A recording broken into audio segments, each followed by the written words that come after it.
నిప్పుల కొలిమిలో నెత్తుడి సంతకం. విశాఖ ఉక్కు గర్భంలో దాగిన మృత్యు రహస్యం ఏంటి? ఆకాశాన్నంటే మంటల వెనుక, ఆరిపోయిన ప్రాణాల వెనుక అసలు దోషులెవరు?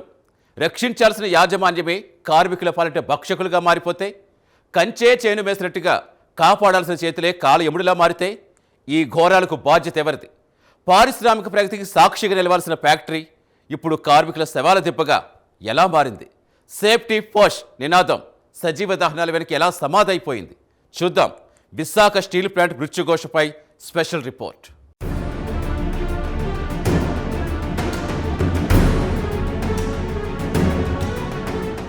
నిప్పులతో చెలగాటమాడే విశాఖ ఉక్కు కర్మాగారం మరోసారి కార్మికుల రక్తంతో తడిసిపోయింది. ఆంధ్రుల ఆత్మగౌరవానికి, పారిశ్రామిక ప్రగతికి ప్రతీకగా నిలిచిన ఈ స్టీల్ ప్లాంట్ ఇప్పుడు వరుస విషాదాలకు కేర్ ఆఫ్ అడ్రస్గా మారుతోంది. 32 మంది ప్రాణ త్యాగాలతో సాధించుకున్న ఈ ఫ్యాక్టరీలో తరచూ జరుగుతున్న ప్రమాదాలు యావత్ దేశాన్ని ఉలిక్కి పడేలా చేస్తున్నాయి.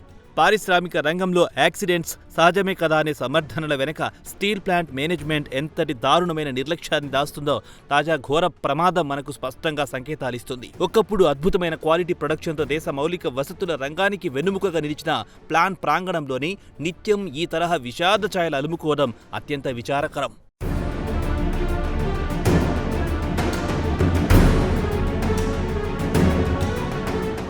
ఇక్కడ ప్రధానంగా ఉత్పన్నమవుతున్న ప్రశ్న ఒకటే. దేశవ్యాప్తంగా టాటా స్టీల్, భిలాయ్, బొకారో లాంటి ఎన్నో భారీ స్టీల్ ఇండస్ట్రీలు ఉన్నాయి. ఇక్కడ కూడా రాత్రింబవళ్లు భారీ స్థాయిలో ప్రొడక్షన్ జరుగుతూనే ఉంటుంది. కానీ ఆయా చోట్ల జరగని ఘోర ప్రమాదాలు కేవలం విశాఖ స్టీల్ ప్లాంట్లోనే ఎందుకు రిపీట్ అవుతున్నాయి?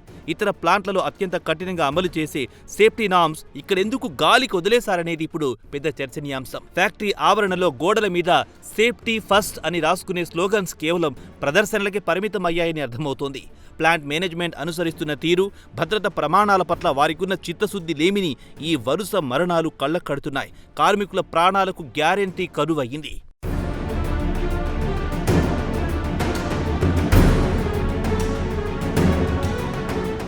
ప్లాన్ నిర్వహణలో యాజమాన్యం అవలంబిస్తున్న షార్ట్కట్ మెథడ్స్ ఈ ఘోరాలకు ప్రధాన కారణంగా విశ్లేషిస్తున్నారు. ఫండ్స్ కొరత అనే సాకుతో యంత్రాల రెగ్యులర్ మెయింటెనెన్స్ పనులు పూర్తిగా నిర్లక్ష్యం చేయడం వల్లే ఇలాంటి యాక్సిడెంట్స్ పునరావృతమవుతున్నాయి. కాల పరిమితి తీరిపోయిన మిషనరీతో ఇంకా ప్రొడక్షన్ సాధించాలని చూడడం ఈ మేనేజ్మెంట్కైనా తగని పని. టెక్నికల్ ఫెయిల్యూర్స్ అనేవి ఎప్పుడైనా జరగచ్చు. కానీ సరైన అడ్వాన్స్డ్ మానిటరింగ్ సిస్టమ్, పక్కాగా పనిచేసే సెన్సార్లుంటే ముందస్తుగానే ప్రమాదాన్ని పసిగట్టవచ్చు కదా. ఆర్టిఫిషియల్ ఇంటెలిజెన్స్, డ్రోన్ వాడుతున్న ఈ ఆధునిక యుగంలో కనీస వార్నింగ్ సిస్టమ్ లేకుండా కార్మికులను మృత్యు ఒడిలో నెట్టడం యాజమాన్య బాధ్యత రాహిత్యానికి సజీవ నిదర్శనం.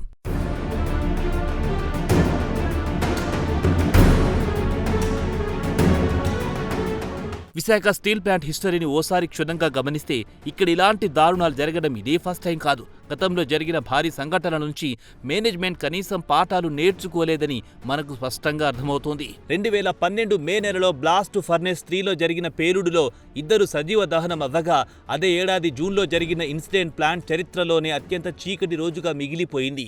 స్టీల్ మెల్టింగ్ షాప్ 2 వద్ద ఆక్సిజన్ ప్లాంట్లో ట్రయల్ రన్ చేస్తున్న సమయంలో ఓవర్ ప్రెజర్ వల్ల జరిగిన భారీ బ్లాస్ట్లో ఏకంగా 19 మంది అమాయక కార్మికులు, ఉన్నతాధికారులు సజీవ దహనమయ్యారు. ఈ ఘోర విషాదం తర్వాత అయినా సేఫ్టీ మెజర్స్ ని స్ట్రిక్టుగా అమలు చేశారంటే అది కూడా శూన్యమనే చెప్పాలి.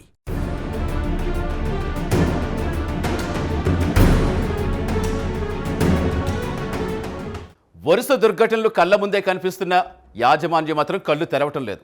తప్పుల మీద తప్పులు చేస్తూ అమాయకుల ప్రాణాలు బలి తీసేసుకుంటుంది. ద్రవరూప ఉక్కు కార్మికులను దహించి వేస్తున్న ఆ టెక్నికల్ ఫెయిల్యూర్స్ వెనుక ఉన్న అసలు నిజాలు దాచేస్తోంది. ఆ మృత్యు ల్యాడిల్ బద్దలవ్వడానికి కారణం ఏంటి? యాజమాన్య నిర్లక్ష్యం ఏ స్థాయిలో ఉందో చూద్దాం.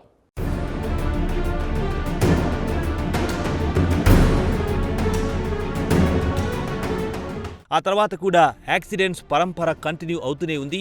2014లో కార్బన్ మొనాక్సైడ్ లీకేజీ కారణంగా 2 ప్రైవేట్ కాంట్రాక్టు ఇంజనీర్లు ప్రాణాలు కోల్పోయారు. ఇకే 2020లో ద్రవ రూపంలో ఉన్న వేడి ఉక్కును తీసుకెళ్తున్న ల్యాడిల్ హుక్స్ సడన్ గా ఊడిపోవడంతో 4 తీవ్రంగా గాయపడ్డారు. 2021 నవంబర్లో లో లిక్విడ్ మెటల్ ఎర్త్ మూవర్ పైకి దూసుకురావడంతో 4 అక్కడికక్కడే మరణించారు. రీసెంట్ గా మే నెలలో ఫర్నేస్ గ్యాస్ లీకై 4 కార్మికులు హాస్పిటల్ పాలయ్యారు. ఇలా ప్రతి ఏడాది ఏదో ఒక రూపంలో ప్రాణాలు గాలిలో కలుస్తూనే ఉన్నాయి. ఈ ట్రాక్ రికార్డు చూస్తుంటే ఇదో స్టీల్ ప్లాంట్లా కాకుండా వర్కర్ల పాలిట డెత్ ట్రాప్లా మారిపోయిందని విశ్లేషిస్తున్నారు.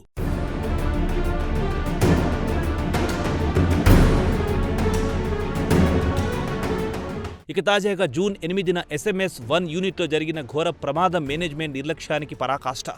ఈ యూనిట్లో లాడిల్ సడన్గా కూలిపోయి భగభగమండే టన్నుల ద్రవరూప ఉక్కు ఒక్కసారిగా కార్మికులను ముంచెత్తడంతో 8 మంది ప్రాణాలు కోల్పోగా పలువురికి సీరియస్గా ఇంజ్యూరీ అయ్యాయి. మెల్టింగ్ షాప్లో తరచూ యాక్సిడెంట్స్ అవుతున్నా వాటిని ఎప్పటికప్పుడు అప్గ్రేడ్ చేయకపోవడం వల్లే ఈ ఘోరం జరిగిందని ట్రేడ్ యూనియన్లు బలంగా ఆరోపిస్తున్నాయి. ఇలాంటి ప్రమాదాల వల్ల ప్రాణ నష్టంతో పాటు ప్లాంట్కు కూడా కోట్ల రూపాయల ఫైనాన్షియల్ లాస్ వస్తుంది. అయినా సరే యాజమాన్యం కళ్లు తెరవడం లేదు. యంత్రాల అప్గ్రేడేషన్కు వెచ్చించే బడ్జెట్ను కట్ చేయడం వల్లే ఇన్ని నిండు ప్రాణాలు బలైపోయాయని నిపుణులు తేల్చి చెబుతున్నారు.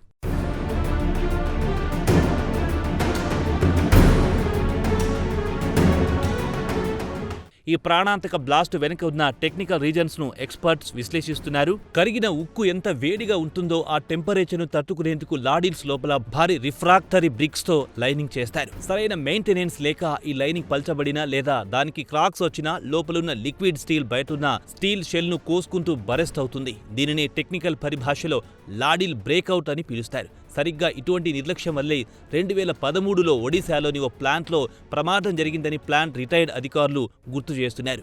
పీరియాడికల్గా చేయాల్సిన క్వాలిటీ చెక్స్ చేయకపోవడం వల్లే ఈ ఘోరమైన లాడిల్ బ్రేక్అవుట్ జరిగిందని మనకు స్పష్టంగా అర్థమవుతుంది.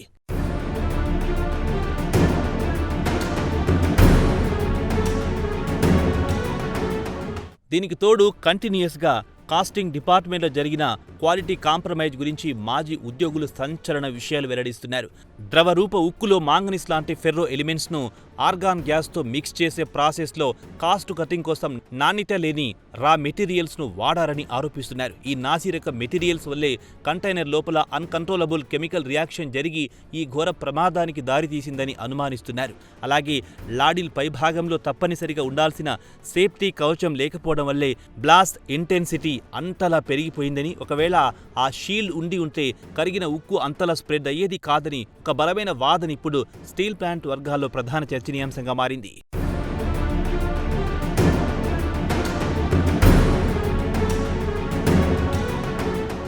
ఖర్చుల తగ్గింపు పేరుతో క్వాలిటీ లేని ముడిసరుకు వాడటం ఒక ఎత్తు అయితే, అసలు ప్లాంట్కు ప్రాణమే నిపుణులైన కార్మికులను ఇంటికి పంపించేయటం యాజమాన్యం చేసిన అతిపెద్ద చారిత్రక తప్పిదం.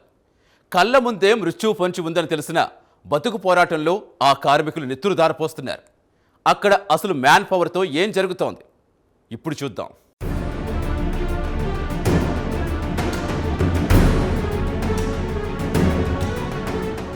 మేనేజ్మెంట్ తీసుకున్న మరో రాంగ్ డెసిజన్ స్కిల్డ్ మ్యాన్ పవర్ను విపరీతంగా తగ్గించేయడం. విశాఖ ఉక్కు కర్మాగారానికి అత్యంత నిష్ణాతులైన కార్మికులు, ఇంజనీర్లే అసలైన బలం. కానీ గత 2 ఏళ్లుగా ఖర్చుల తగ్గింపు పేరుతో ఎక్స్పీరియన్స్డ్ ఎంప్లాయీస్ను నిర్దాక్షిణ్యంగా తొలగిస్తున్నారు. ఒకప్పుడు 15,000 మంది కాంట్రాక్ట్ వర్కర్లుంటే ఇప్పుడు ఆ సంఖ్య సగానికి పడిపోయింది. పర్మనెంట్ ఎంప్లాయీస్ సంఖ్య కూడా భారీగా తగ్గిపోయింది.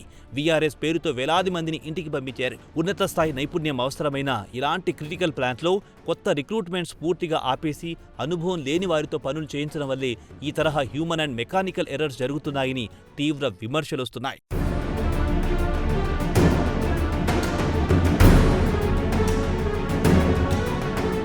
వర్క్ ఫోర్స్ను సగానికి పైగా తగ్గించేసిన మేనేజ్మెంట్ ఉన్న కొద్దిపాటి ఉద్యోగులపైన విపరీతమైన వర్క్ ప్రెజర్ పెంచేసింది. ఉదాహరణకు క్యాస్టింగ్ మిషన్ దగ్గర గతంలో దాదాపు 20 మంది స్కిల్డ్ ఆపరేటర్లు నిరంతరం పనిచేసేవారు. ఇప్పుడు వారి సంఖ్య కేవలం 12కు పడిపోయింది. ఎవరైనా లీవ్లో ఉంటే ఆ నంబర్ మరింత దారుణంగా సింగిల్ డిజిట్కు చేరుకుంటుంది. కానీ రోజువారీ ప్రొడక్షన్ టార్గెట్ మాత్రం 19,000 టన్నుల హాట్ మెటల్ ఉత్పత్తి చేయాలని స్ట్రిక్ట్ రూల్స్ పెట్టారు. సిబ్బంది తక్కువగా ఉన్నప్పుడు భారీ యంత్రాలను హ్యాండిల్ చేయడం, అందులోనూ ఎక్స్ట్రీమ్ టెంపరేచర్స్లో అలిసిపోయిన శరీరంతో కాన్సంట్రేషన్తో వర్క్ చేయడం ఎంత కష్టమో యాజమాన్యం ఎందుకు గుర్తించడం లేదన్నది ఇక్కడ $1 మిలియన్ ప్రశ్నగా మిగిలిపోతోంది.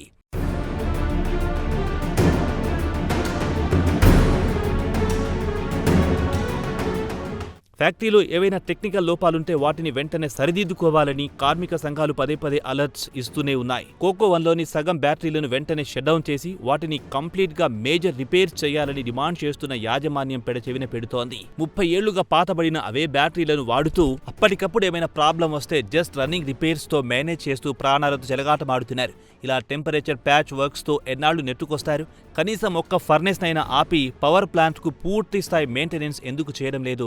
సేఫ్టీ ఆడిట్స్ కేవలం కాగితాలకే పరిమితం కాకుండా గ్రౌండ్ లెవెల్లో పక్కాగా ఇంప్లిమెంట్ చేసినప్పుడే ఈ విపత్తులను ఆపగలం.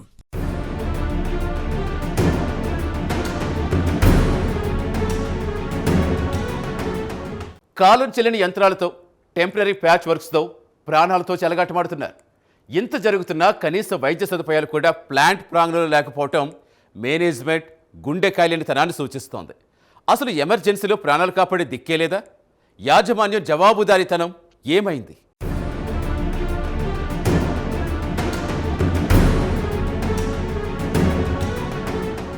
ఇంతటి అత్యంత అపాయకరమైన పరిస్థితిలో నిరంతరం వర్క్ జరుగుతున్నప్పుడు ఎమర్జెన్సీ మెడికల్ కేర్ ఎంత స్ట్రాంగ్గా ఉండాలి? కానీ దురదృష్టవశాత్తు విశాఖ స్టీల్ ప్లాంట్లో ఆ మెడికల్ ఫెసిలిటీ కూడా అంతంత మాత్రమే అని మనకు స్పష్టంగా అర్థమవుతుంది. ఫైర్ యాక్సిడెంట్స్ లేదా లిక్విడ్ స్టీల్ మీద పడి తీవ్రంగా కాలిన గాయాలైనప్పుడు గోల్డెన్ అవర్లో ప్రాణాలు నిలబెట్టేందుకు ప్లాంట్ క్యాంపస్లోనే అడ్వాన్స్డ్ ట్రీట్మెంట్ అందించే స్పెషల్ బర్న్స్ వార్డ్స్ ఎందుకు ఏర్పాటు చేయలేదనేది ఇక్కడ ప్రధాన చర్చనీయాంశం. స్పెషలిస్టు డాక్టర్లతో కూడిన ఎమర్జెన్సీ రెస్పాన్స్ టీమ్ను ఎందుకు స్ట్రాంగ్గా డెవలప్ చేయలేదు? కార్మికుల ప్రాణాలను కాపాడే కనీస మెడికల్ ఇన్ఫ్రాస్ట్రక్చర్ మీద యాజమాన్యం ఫోకస్ పెట్టకపోవడం తీవ్ర నేరం.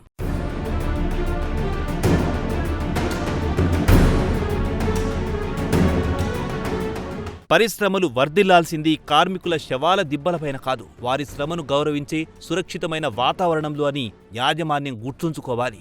ఎప్పుడైనా ప్రమాదం జరిగినప్పుడు కింది స్థాయి సిబ్బందిని లేదా కాంట్రాక్టర్లను బలిపశువులను చేసి చేతులు దులుపుకోవడం కాదు, సేఫ్టీ ల్యాప్సెస్కు అసలు కారణమైన ఉన్నతాధికారులపైనే కఠిన క్రిమినల్ కేసులు నమోదు చేసినప్పుడే సిస్టంలో జవాబుదారీతనం వస్తుందని విశ్లేషిస్తున్నారు. లాభాల వేటలో పడి క్వాలిటీతో రాజీ పడితే మూల్యం ఎంత భయంకరంగా ఉంటుందో ఈ యాక్సిడెంట్స్ మనకు సంకేతాలు ఇస్తున్నాయి. చనిపోయిన వారి కుటుంబాలకు ఎక్స్గ్రేషియా ఇచ్చి మౌనం వహించకుండా ప్లాంట్లోని ప్రతి అడుగులోనూ థర్డ్ పార్టీ సేఫ్టీ చెక్స్ చేసినప్పుడే కార్మికులకు నిజమైన రక్షణ దొరుకుతుంది.